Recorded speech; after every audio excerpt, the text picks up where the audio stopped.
একাধিক বিধায়ক তাদেরকে ভুল বোঝানো হয়েছিল।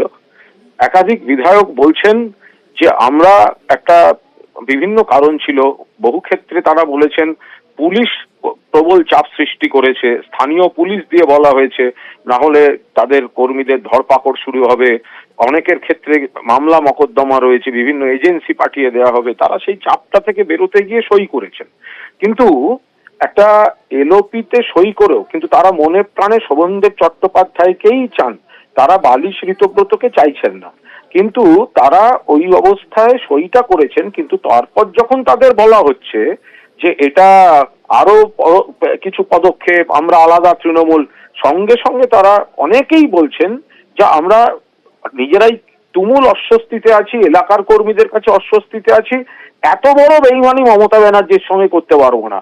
মমতা মানেই তৃণমূল, তৃণমূল মানে মমতা। তাদের ভোটে আমরা, সেই মানুষ ভোট দিয়েছেন মমতা ব্যানার্জিকে মুখ্যমন্ত্রী চেয়ে, আমরা সেই ভোটে জিতে এসে হাতের কালি ওঠেনি এখনো, ভোটের 1 মাস ফল বেরোয়নি, এই যে পরিবর্তন, ফলে একাধিক বিধায়ক, আমার সঙ্গে তো অন্তত 4 জনের কথা হয়েছে।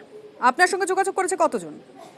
আমার সঙ্গে 4 জনের কথা হয়েছে যে আমরা এই অস্বস্তিকর পরিবেশে আছি, দিদিকে একটু আমাদের অবস্থাটা জানিয়ে দেবেন, আমরা দিদি ছেড়ে বেরোবো না। এবার আমি এই বিষয়ে আর কোনো কথা বলতে পারবো না, কারণ কি হবে না হবে আমি জানি না, কারণ তার কি কেস আছে। কালকে আমি চোখের সামনে দেখেছি, চোখের সামনে, যে আগের লিস্টে যিনি সই করেছিলেন, যিনি তৃণমূলের সঙ্গে পুরোদস্তুর মানে যুক্ত এবং একজন সিনিয়র, তাকে মুখ্যমন্ত্রী আমাদের সামনে জিজ্ঞাসা করলেন নবান্নে, আপনার ওই ইল্লিগাল কনস্ট্রাকশন গুলো এবার একটু রেগুলারাইজ করিয়ে নেন। তাকে আমরা দেখছি ওইখানে সই করেছেন এবং তার মানে ওই কমিটিতে নাম আছে।